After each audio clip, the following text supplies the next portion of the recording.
INDI alliance की सारी राज्य सरकारें अपने अपने राज्यों को एक एटीएम के तौर पर उसका इस्तेमाल करती है, जिसमें झारखंड भी एक प्रकार से जो है इंडी अलायंस का फ्लैग बेरर है। हाल ही में उनके मंत्री ने असेंबली में यह कबूल किया है कि पिछले 5 सालों में केवल सरकार ने 357 नौकरियां दिलाने में सरकार को कामयाबी मिली है। तो आप समझ सकते हैं कि जहां 5 लाख की बात कर रहे थे, वहां 357 जॉब्स मिले हैं, जिनको कॉल आते हैं जेलों से, जिनको कहा जाता है कि यदि आपको अपना व्यापार सुरक्षित रखना है तो इतना रकम आप इस व्यक्ति को दे दें। और ये आज की प्रक्रिया नहीं है, ये 90 से चली आ रही है। पिछले 2 वर्षों में एक बार दोबारा जो है, आज का जो प्रेस वार्ता है, हालांकि मुख्य तौर पर एक राज्य से संबंधित है, उस राज्य तक सीमित नहीं है, वो इंडी अलायंस की कुमंशा को पूरी तरह से प्रतिबिंबित करता है। मैं बात कर रहा हूं झारखंड का, जहां झारखंड में सोरेन सरकार ने पिछले आज से 2 सप्ताह पहले 4 वर्ष का कार्यकाल पूरा किया, और इस 4 वर्ष में जो बदहाली झारखंड ने देखा है, वो मेरे ख्याल से देश के हर व्यक्ति को एक बार फिर आगाह करेगा कि इंडी अलायंस से दूर रहना कितना जरूरी है। 5 अलग अलग विषय पर मैं बहुत बड़ा संक्षेप में आपको लेकर चलूंगा। Corruption, law and order, unemployment, जो पूरी तरह से प्रशासनिक व्यवस्था कोलैप्स की है वहां पर वो, और जो मुख्यमंत्री ने वहां पर एक तरह से सोशल अनरेस्ट कायम करने की कोशिश की है। देखिए, आपको पूरी जानकारी है कि हेमंत सोरेन जी को 7वां समन ईडी द्वारा पिछले कुछ दिनों पहले दिया गया था। कई सारे जो हैं करप्शन के मामले हैं, जिसमें जो 2 प्रमुख मामले हैं, लैंड स्कैम और माइनिंग स्कैम। लैंड स्कैम, ये सारे स्कैम्स और भी स्कैम्स हैं, जो transfer posting scam, liquor scam जो है एक कॉमन लिंक बनता जा रहा है। जितनी भी इंडी अलायंस की सरकारें हैं, वो शराब घोटाले में उनका लिप्त होना एक जो है बड़ा कॉमन फैक्टर दिख रहा है। जहां तक लैंड स्कैम और माइनिंग स्कैम की बात आती है, देखिए, इस दोनों स्कैम्स में एक पैटर्न बहुत ही व्याप्त आपको नजर आएगा। ये हेमंत सोरेन के जो नजदीकी आईएएस ऑफिसर्स और उनके जो निजी जो प्राइवेट स्टाफ है, उनकी मदद से हो रहा था। लैंड स्कैम एक ऐसा स्कैम है जिसमें आर्मी लैंड और रांची के आसपास के मुख्य प्लॉट्स जो हैं, लगभग 4.55 एकड़ 4.55 एकड़ के प्लॉट्स जो हैं, मैनिपुलेटेड डॉक्यूमेंट्स, फर्जी डॉक्यूमेंट्स के तहत बेचे और खरीदे गए हैं। मनी लॉन्ड्रिंग का बहुत बड़ा इसमें एंगल है, और गिरफ्तारियां जो हुई हैं उसमें हेमंत सोरेन की एक नजदीकी आईएएस ऑफिसर छवि रंजन का नाम मुख्य रूप से सामने आता है, और पंकज मिश्रा जो स्वयं उनके एमएलए रिप्रेजेंटेटिव रहे हैं। माइनिंग स्कैम की जानकारी आपको खुद है। देखिए, इससे बड़ा माइनिंग स्कैम से बड़ा कॉन्फ्लिक्ट ऑफ इंटरेस्ट केस नहीं हो सकता, जहां की एक माइनिंग मिनिस्टर के तौर पर हेमंत सोरेन जो व्यापारी बनकर बेनामी तौर पर अपने ही लोगों को उन्होंने बड़े बड़े खनन के ये कॉन्ट्रैक्ट दिलाए, और फिर वो बिजनेसमैन जो है हेमंत सोरेन जो एनवायरमेंट मिनिस्टर था, उससे सारे क्लियरेंसेस जो है लिपापोती के जरिए हासिल करता है। अब माइनिंग स्कैम में भी जिस आईएएस ऑफिसर का नाम सबसे प्रमुख तौर पे आता है, वो है पूजा सिंघल, जो हेमंत सोरेन की करीबी मानी गई है, और स्वयं अभिषेक प्रसाद जो पिंटू के नाम से जाना जाता है, जो उनका प्रेस एडवाइजर रहा है। देखिए, ये विषय झारखंड तक सीमित इसलिए नहीं है क्योंकि पिछले 3 दशक में हमने हमेशा देखा है कि कांग्रेस जो है झारखंड में जेएमएम का साथ देती है, या जेएमएम सेंटर में कांग्रेस का साथ देती है, केवल और केवल भ्रष्टाचार को अंजाम देने के लिए। 1991 का जेएमएम ब्राइबरी केस आपको याद होगा। 1994 में कन्विक्शन हुआ था। 1994 में पहली बार जो है कन्विक्शन हुआ था शिबू सोरेन का, जिसमें स्वयं उनको अपने ही निजी सलाहकार शिवनाथ झा की हत्या में दोषी पाया गया था। लंबा चला ये केस, और 2018 में पूरी तरह जो है वो अपने लीगल जो उनके ऊपर केसेस चल रहे थे, उनसे फाइनली जो है उनको मुक्ति मिली, जिसमें उन्होंने कई साल जो है जेल में भी बिताए। 2006 में मधु कोड़ा को कांग्रेस की ही मदद से मुख्यमंत्री बनाया गया। वो मधु कोड़ा जो मुख्यमंत्री बनने के साथ जिसकी प्राथमिकता थी कि लाइबेरिया और अफ्रीका के कई देशों में माइंस खरीदे, और जिस लेवल का वो स्कैम उन्होंने किया था वो कांग्रेस की बगैर संभव नहीं था। और आज एक बार फिर हम देख रहे हैं कि कांग्रेस की पूरी मदद जो है हेमंत सोरेन को प्राप्त है, जिस वजह से हेमंत सोरेन आज इतने ढीठ हो गए हैं कि बाकी लोगों की तरह अरविंद केजरीवाल और एक कोऑपरेटिव मॉडल ऑफ करप्शन जो है कायम करने का पूरा प्रयास ये पूरी इंडिया अलायंस की सरकारें कर रही हैं। अब इस पूरे प्रकरण में जो सबसे बड़ा विक्टिम होता है वो वहां का आदिवासी समाज है। ये लोग जो अपने आप को जल, जंगल, जमीन का रक्षक मानते हैं, ये सबसे बड़े भक्षक बन गए हैं आज आदिवासी समाज के। दूसरा विषय जो है वो लॉ एंड ऑर्डर का आता है। ये एक आर्टिकल जो है प्रभात खबर में ये छपा था 17 दिसंबर को। रांची के अंदर, केवल रांची के अंदर जो है एक साल में 2511 घर, दुकानों में चोरी और 199 लोग अगवा, 181 दुष्कर्म नोट किए गए, जो मेरे ख्याल से रांची के इतिहास में सबसे बड़ा ये क्राइम रेट है। और ये सीधे सीधे जो है राज्य सरकार के क्रिमिनल्स के प्रति जो उनका जो एक स्नेह है, उनका संरक्षण जो उनको प्राप्त है, उसके बगैर ये संभव। बहुत सारे ऐसे इंस्टेंसेस हुए हैं। गौ तस्करी के अनेक मामले जो है गिरिडीह के इलाके से सामने आते हैं। आपको याद होगा एक साल पहले एक महिला पुलिसकर्मी की किस प्रकार से गाड़ी से रौंद कर रांची के ही आउटस्कर्ट्स, रांची के ही पास एक जगह है जहां के उनको मारा गया था, एक महिला पुलिसकर्मी को। लेकिन आज जो क्राइम का स्तर है वो एक अलग लेवल पे जा रहा है। अब जेल में बैठे जो क्रिमिनल्स हैं वो मीडिया को धमकी देते हैं जेल से। अभी एक वारदात जो है सामने आया था जिसमें योगेंद्र तिवारी नामक एक क्रिमिनल ने प्रभात खबर के प्रधान संपादक को जेल में बैठे धमकी दी थी, और उनके खिलाफ एक्शन के बजाय योगेंद्र तिवारी के बयान पर एक फर्जी मामला जो है संपादक के विरुद्ध दर्ज किया गया था। ये बहुत ही ये 5 जनवरी का मामला है। तो आप देख सकते हैं कि किस प्रकार से भ्रष्टाचार और क्राइम में कांग्रेस और जेएमएम जो है आपस में जो है साझेदार रहे। तीसरा विषय जो अनएम्प्लॉयमेंट का आता है, हेमंत सोरेन ने एक जो उनकी सबसे बड़ी पोल प्रॉमिस थी, 5 लाख जॉब वो दिलाएंगे। हाल ही में उनके मंत्री ने असेंबली में यह कबूल किया है कि पिछले 5 सालों में केवल सरकार ने 357 नौकरियां दिलाने में सरकार को कामयाबी मिली है। तो आप समझ सकते हैं कि जहां 5 लाख की बात कर रहे थे वहां 357 जॉब्स मिले हैं। जो जेपीएससी एग्जाम वो साल में 3 बार कराने की प्रॉमिस कर रहे थे, पिछले 4 वर्षों में केवल एक ही जेपीएससी का एग्जाम हुआ है, और उसकी भी प्रक्रिया पिछले राज्य सरकार के कार्यकाल के दौरान आरंभ हो चुकी थी। स्वाभाविक है कि आज जो राज्य का युवा है वो पूरी तरह से त्रस्त, और आपने पढ़ा होगा यहाँ पे किस प्रकार से जो है रोज कोई ना कोई आंदोलन हो रहा है। जो युवा वहां पर परेशान है वो सरकार के खिलाफ जो है अनेक आंदोलन आरंभ कर रहा है। एक और विषय जो बहुत प्रबल रूप से आ रहा है वो एडमिनिस्ट्रेटिव कोलैप्स का पूरी तरह से। तमाम ऐसे रिपोर्ट्स, तमाम ऐसे, अगर आप स्वयं वहां पे जाते हैं तो पूरी तरह जो हेल्थ सेक्टर है, जो स्वास्थ्य व्यवस्था है, और अनेक उसके उदाहरण है।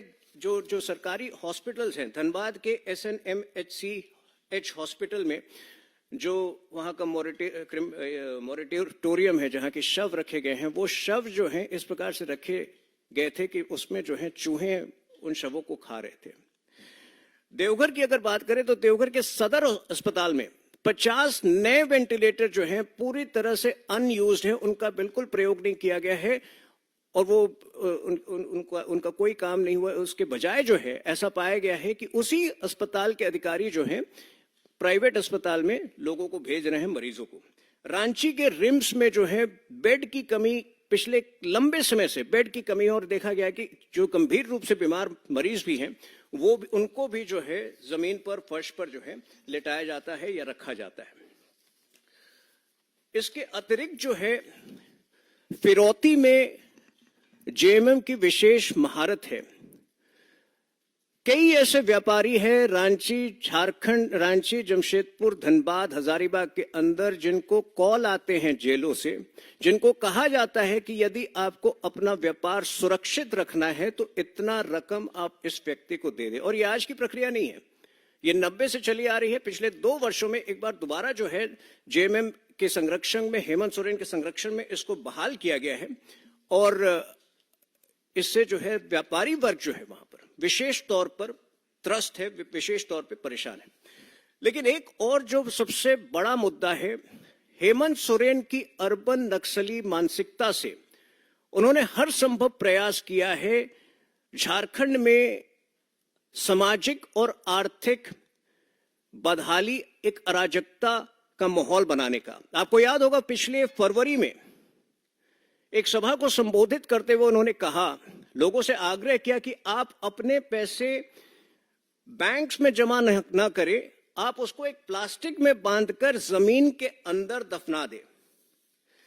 एक निर्वाचित मुख्यमंत्री के द्वारा यह कितना इररिस्पॉन्सिबल बयान हो सकता है, आप इसकी कल्पना कर सकते हैं। और विशेष तौर पर यह इसलिए इंपॉर्टेंट हो जाता है, इसलिए महत्वपूर्ण हो जाता है कि जन धन योजना के 1.7 करोड़ अकाउंट पिछले 9 वर्षों में केवल झारखंड में खुले हैं। तो एक तरफ जहां हम आर्थिक समावेश का विशेष प्रयास कर रहे हैं, 4 करोड़ की आबादी में, झारखंड की 4 करोड़ की आबादी में यदि 1.7 करोड़, 1.7 करोड़ लोगों के पास बैंक अकाउंट्स नहीं थे, उनके बैंक अकाउंट्स खोले गए। हेमंत सोरेन ऐसी स्थिति में प्रयास कर रहे हैं कि वापस जो है उनको एक फॉर्मल बैंकिंग व्यवस्था से बाहर निकालने का। ये कितना एक मिस्चीवियस, कितना एक शरारती उनका बयान था, आप उसका अंदाजा लगा सकते हैं। देखिए, पिछले कुछ वर्षों में केंद्र सरकार का विशेष ध्यान झारखंड के ऊपर रहा है। जमशेदपुर रांची हाईवे जो यूपीए सरकार की दोषपूर्ण लैंड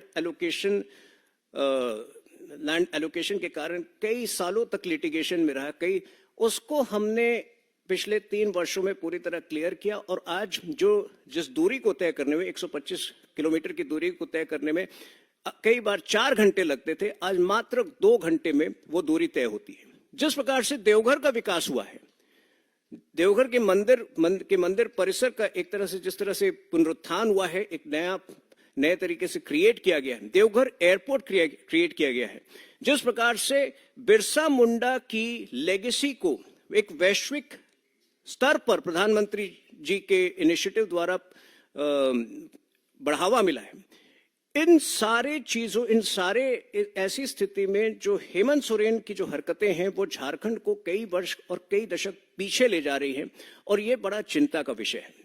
मैं स्वयं झारखंड में बड़ा हुआ हूं, अपने प्रारंभिक 20 वर्ष वहां पे बिताए हैं मैंने, और झारखंड एक अद्भुत समन्वय है शहरी विकास का और जनजातीय समृद्धि का। ये बड़ी विचित्र बात है कि जिस समय भगवान बिरसा मुंडा अपने आंदोलन को अंजाम दे रहे थे 1898-99 में अंग्रेजों के विरुद्ध, लगभग उसी समय जमशेदजी टाटा जो है भारत का सबसे पहला स्टील प्लांट स्थापित करने की एक संकल्पना, एक योजना बना रहे थे जमशेदपुर के अंदर, जिसका नाम उस वक्त साक्ची था, और साक्ची को उन्होंने एक तरह से तय किया था 1908 में। इस अद्भुत मिश्रण को, जो कि भारत के लिए विकास का एक नया आयाम तय कर सकती थी, पिछले 4 वर्षों में हेमंत सोरेन ने पूरी तरह से त्रस्त कर दिया है, पूरी तरह से बर्बाद कर दिया है। और ये प्रेस कॉन्फ्रेंस इसलिए जरूरी था क्योंकि ये हेमंत सोरेन तक सीमित नहीं है। इंडी अलायंस के सारे पार्टनर्स जो हैं लगभग एक तरह से, एक समान तरीके से करप्शन को बढ़ावा देते हैं, समान तरीके से लोगों को और गरीबों को लूटते आए हैं। और झारखंड जो है उसमें एक इंडी अलायंस को भी एक नई दिशा दे रहा है, एक नए स्तर पर ले जा रहा है करप्शन और अराजकता के माहौल में।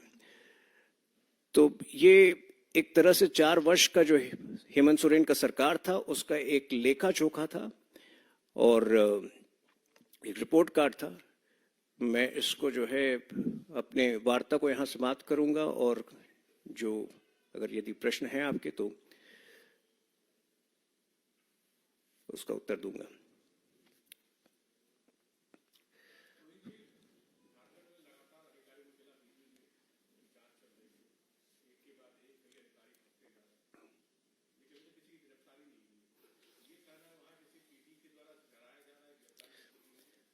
पल्लवी सिंघल गिरफ्तार हो चुकी है, एक और आईएएस ऑफिसर, दोनों केसेस में छवि रंजन जो है, छवि रंजन लैंड स्कैम में और पूजा सिंघल माइनिंग स्कैम में, दोनों की गिरफ्तारियां हुई हैं। और साथ में जितने रेड, देखिए एक कॉमन पैटर्न है इन सारे स्कैम्स में, एक कॉमन पैटर्न है, कुछ उनके निजी सलाहकार और सबसे करीबी निजी सलाहकार पिंटू, जो अभिषेक प्रसाद के नाम से जाना जाता है और जिसको झारखंड में लोग पिंटू के नाम से जानते हैं, प्रेस एडवाइजर, वो माइनिंग स्कैम में मुख्य रूप से जो है इन्वॉल्व हैं। उसके सारे जो है इलाकों पर रेड पड़े हैं, कई जो है, बल्कि अभिषेक प्रसाद जो उनका एमएलए रिप्रेजेंटेटिव है, उनके घर से हेमंत सोरेन के पासबुक और सारे उनके डिटेल्स मिले हैं, जिसमें कि बहुत ही संदिग्ध इंफॉर्मेशन है, जो स्थापित करते हैं कि मनी लॉन्ड्रिंग के केसेस में सीधे सीधे जो है सारे तार जो हैं हेमंत सोरेन से जुड़ते हैं।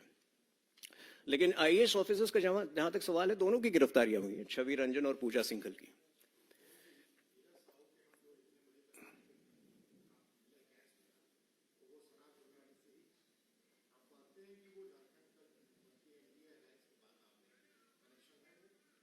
देखिए, मैं आपसे ये पूछता हूं कि धीरज साहू में ऐसा क्या टैलेंट था जो कांग्रेस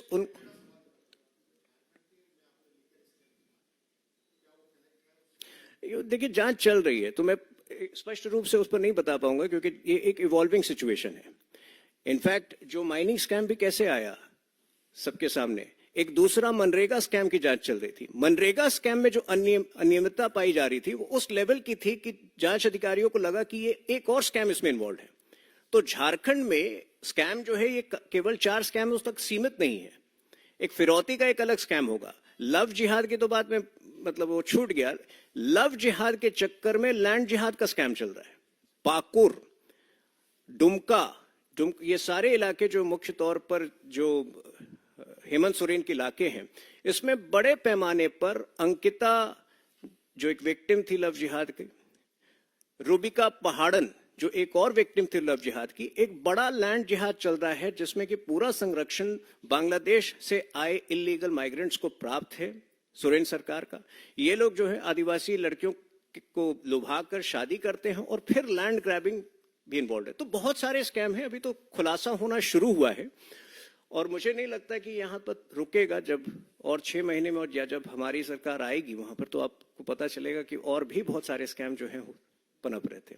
ये इंडी अलायंस की सारी राज्य सरकारें अपने अपने राज्यों को एक एटीएम के तौर पर उसका इस्तेमाल करती है, जिसमें झारखंड भी एक प्रकार से जो है इंडी अलायंस का फ्लैग बेरर है करप्शन के विषय पर।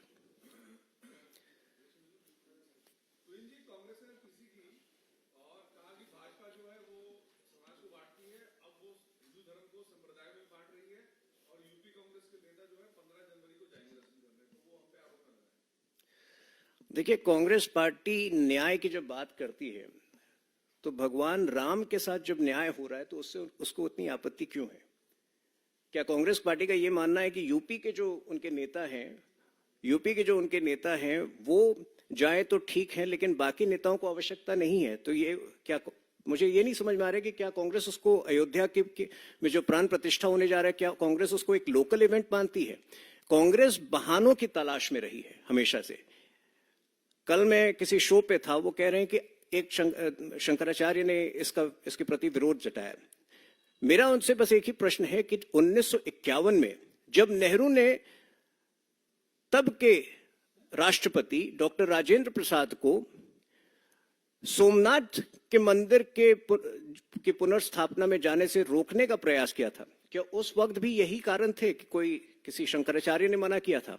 कांग्रेस हमेशा बहानों की तलाश में रही है कि किस प्रकार जो है वो हिंदू आस्थाओं के विरुद्ध जा सके, किस प्रकार। और ये विशेष तौर पर 1998 से ये प्रवृत्तियां जो हैं कांग्रेस में और ज्यादा व्याप्त हो गई हैं। जब से आयातित गांधियों के प्रभाव में कांग्रेस पार्टी रही है, तब से ये प्रवृत्तियां जो हैं हिंदू आस्थाओं का तिरस्कार करने की और ज्यादा व्याप्त है कांग्रेस में।